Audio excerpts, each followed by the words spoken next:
Ini kisah nyata. Isi tas siswi SMA ini akan membuat Anda menangis setelah melihatnya. Pihak sekolah SMA Putri di kota San'a yang merupakan ibu kota Yaman menetapkan kebijakan adanya pemeriksaan mendadak bagi seluruh siswi di dalam kelas.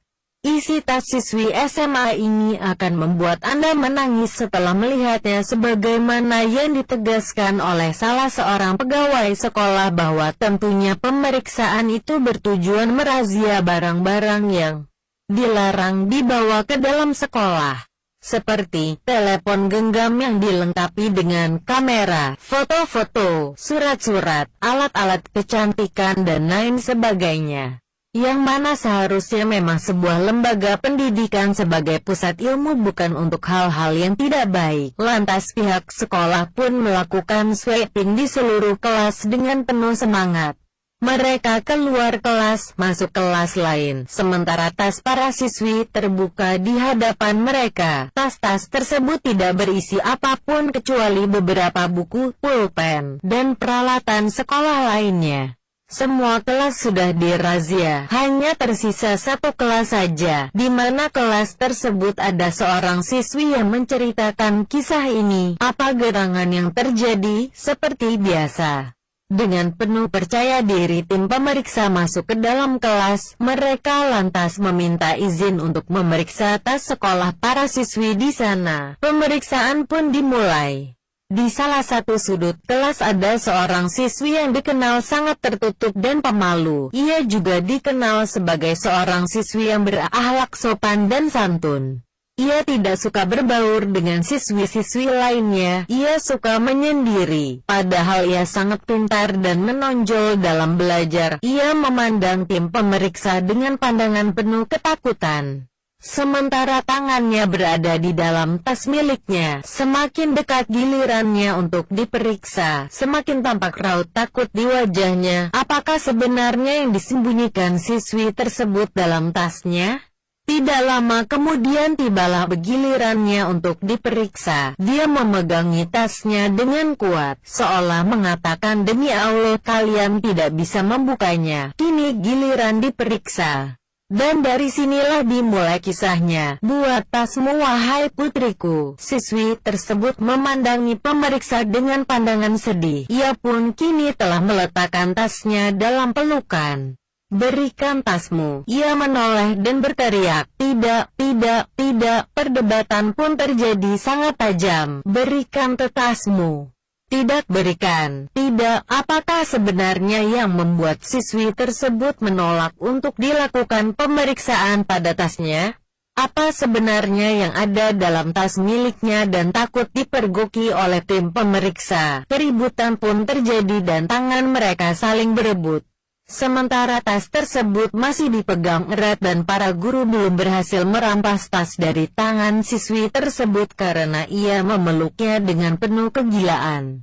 Spontan saja siswi itu menangis sejadi-jadinya. Siswi-siswi lain terkejut. Mereka melotot. Para guru yang mengenalnya sebagai seorang siswi yang pintar dan disiplin, bukan siswi yang amburadul. Mereka terkejut melihat kejadian tersebut. Tempat itu pun berubah menjadi hening. Ya Allah, apa sebenarnya yang terjadi dan apa gerangan yang ada di dalam tas siswi tersebut? Apakah mungkin siswi tersebut? Setelah berdiskusi ringan, tim pemeriksa sepakat untuk membawa siswi tersebut ke kantor sekolah. Dengan syarat jangan sampai perhatian mereka berpaling dari siswi tersebut sehingga tidak dapat melemparkan sesuatu dari dalam tasnya sehingga bisa terbebas gitu saja. Mereka pun membawa siswi tersebut dengan perawatan yang ketat dari tim dan para guru serta sebagian siswi lainnya. Siswi tersebut saat masuk ke ruang kantor sekolah, sementara air matanya mengalir seperti hujan. Siswi tersebut memperhatikan orang-orang di sekitarnya dengan penuh kebencian, karena mereka akan mempermalukannya di depan umum. Karena perilakunya selama 1 tahun ini baik dan tidak pernah melakukan kesalahan dan pelanggaran, maka kepala sekolah menenangkan hadirin dan memerintahkan para siswi lainnya agar membubarkan diri. Dan dengan penuh santun, kepala sekolah juga memohon agar para guru meninggalkan ruangannya sehingga yang tersisa hanya para tim pemeriksa saja. Kepala sekolah berusaha menenangkan siswi malang tersebut, lantas bertanya padanya, "Apa yang engkau sembunyikan, wahai putriku, di sini?" Dalam sekejap siswi tersebut simpatik dengan kepala sekolah dan membuka tasnya. Detik-detik yang menegangkan. Ya Allah, apa sebenarnya benda tersebut? Coba tebak.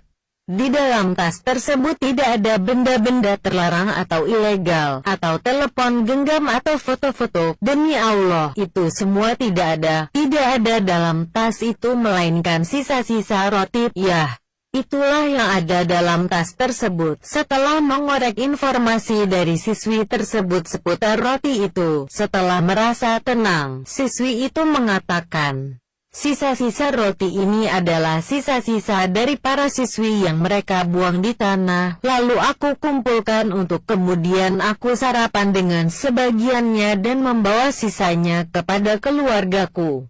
Ibu dan saudari-saudariku di rumah tidak memiliki sesuatu untuk mereka santap di siang dan malam hari bila aku tidak membawakan untuk mereka sisa-sisa roti ini. Kami adalah keluarga fakir yang tidak memiliki apa-apa. Kami tidak punya kerabat dan tidak ada yang peduli pada kami. Inilah yang membuat aku menolak untuk membuka tas, agar aku tidak dipermalukan di depan teman-temanku di kelas, yang mana mereka akan terus mencelaku di sekolah. Sehingga kemungkinan hal tersebut menyebabkan aku tidak dapat lagi melanjutkan pendidikanku karena rasa malu. Maka saya mohon maaf sekali kepada Anda semua atas perilaku saya yang tidak sopan. Saat itu juga semua yang hadir menangis sejadi-jadinya, bahkan tangisan mereka bertahan lama di depan siswi yang mulia tersebut. Maka tirai pun ditutup karena ada kejadian yang menyedihkan tersebut dan kita berharap untuk tidak menyaksikannya. Karenanya wahai saudara dan saudariku, ini adalah satu dari tragedi yang kemungkinan ada di sekitar kita.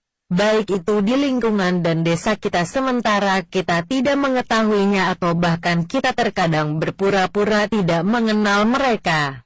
Hadits ini juga menunjukkan tentang konsep rumah tangga yang bahagia wajib bagi seluruh sekolah dan pesantren untuk mendata kondisi ekonomi para santri-santrinya agar orang yang ingin membantu keluarga fakir miskin dapat mengenalinya dengan baik.